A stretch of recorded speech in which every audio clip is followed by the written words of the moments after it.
Hello everyone, আসসালামু আলাইকুম। আজকে আমি শেয়ার করব মেসে থাকলে আমরা যেভাবে খিচুড়ি রান্না করি। আসলে আজকে আমাদের খালা আসেনি, তো এই জন্য আমরা সকালে খিচুড়ি পার্টি করেছি 4 জন মিলে।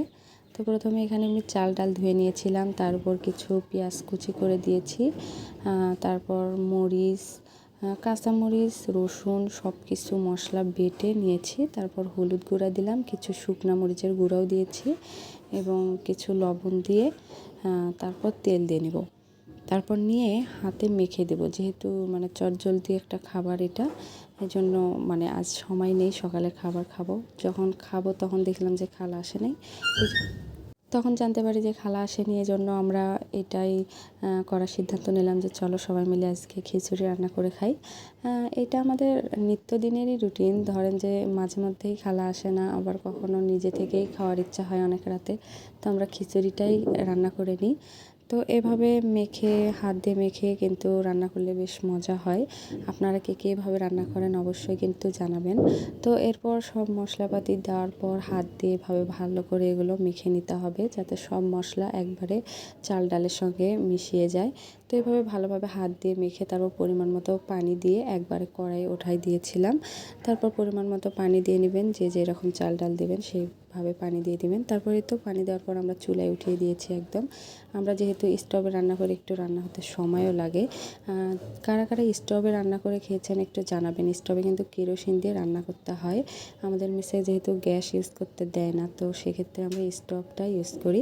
তো এই তো রান্না করতেছিলাম, আমাদের বলক এসে গেছে, তারপর একটু নাড়াচাড়া দিয়ে নিলাম। তো এই তো রান্না হচ্ছিল, এভাবেই নাড়াচাড়া দিয়ে দিয়ে নিয়েছিলাম, বারবার সবগুলো দেখাইনি। এই তো নাড়াচাড়া দিতে দিতে হয়ে গেছে আমাদের রান্না, পুরোটা আজ শেয়ার করা হয়নি। তো শুধু খিচুড়ি না, খিচুড়ির সঙ্গেও অনেক কিছু ছিল। তো এই তো অলমোস্ট আমাদের রান্না শেষ। এরপর নাড়াচাড়া দিয়ে নিলেই আমাদের খিচুড়ি রেডি। তো এরপর খিচুড়ির সঙ্গে তো খাওয়ার জন্য কিছু লাগবে, এই জন্য আমরা আলু ভাজি করতেছিলাম। গোল গোল করে কেটে নিয়ে আলু ভাজি করা, এটা খুব দ্রুত হয়, এই জন্য এভাবে আলু ভাজি। 4 জন খাবো, তাই পরিমাণ একটু কম, বেশি পরিমাণে না। তারপরে তো ডিম ভাজাও হচ্ছিল। একটু ডিম ভাজা না ছাড়া কিন্তু খিচুড়ি ভালো লাগে না। ডিম ভাজি দিয়ে খিচুড়ি খেতে কিন্তু বেশ ভালো লাগে। কার কার ডিম ভাজির সঙ্গে খিচুড়ি ভালো লাগে একটু জানাবেন। তো আজকের মেনুতে আমাদের খিচুড়ি ছিল, ডিম ভাজি ছিল, আলু ভাজি, আলুর ভর্তা, তারপর পেঁয়াজ এবং লেবু। এই তো এগুলো দিয়েই আমরা আজকে খেয়েছি। তো একটা ডিম ভাজি করে 4টা পিস করে নিয়েছিলাম। মেসে থাকলে কিন্তু এরকমই অল্প অল্প করেই কিন্তু সবাই আমরা খেয়ে ফেলি, তাতে কিন্তু অনেক ভালো লাগে। বাড়িতে থাকলে হয়তো একা একটা ডিম ভাজি খেয়ে ফেলতাম, কিন্তু মেসে কিন্তু অল্প জিনিসে সবাই মিলে ভাগ করে খাই। তো এই তো এটাই অনেক ভালো লাগে। আর আমার মতো কারা স্টুডেন্ট আছে তারা অবশ্যই জানবে যে মেসে থাকলে সবাই মিলেমিশে অল্প অল্প করে কিভাবে খাবার খেতে হয় সেটা সবাই জানে। তো এই তো ডিম ভাজিটা আমরা 4 জনের 4টা ভাগ করে নিচ্ছিলাম। ডিম ভাজিও আমাদের হয়ে গেছে। এরপর আমরা সবগুলো প্লেটে খাবারগুলো দিয়ে নিব। তো এখানে আমার বান্ধবী দিয়ে দিচ্ছিল খাবারগুলো, আমি একটু ভিডিও করতেছিলাম।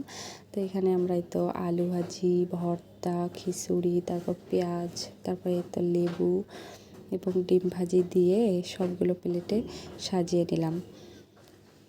তো এই তো অনেক লোভনীয় লাগতেছে, তাই না? দেখেই জিভে পানি চলে আসতেছে। আমি যখন এডিট করছি মনে হচ্ছে যে আবার খাই। তো এই তো আমি নিয়েছি মাটির একটা প্লেটে, যেটাতে খেতে কিন্তু অনেক ভালো লাগে। তো কেমন হয়েছে ভিডিওটি অবশ্যই জানাবেন। আর কারা কারা আমাদের মতো মেসে এভাবে খিচুড়ি পার্টি করেন সেটাও কিন্তু জানাবেন। তো আজকের মতো এ পর্যন্তই।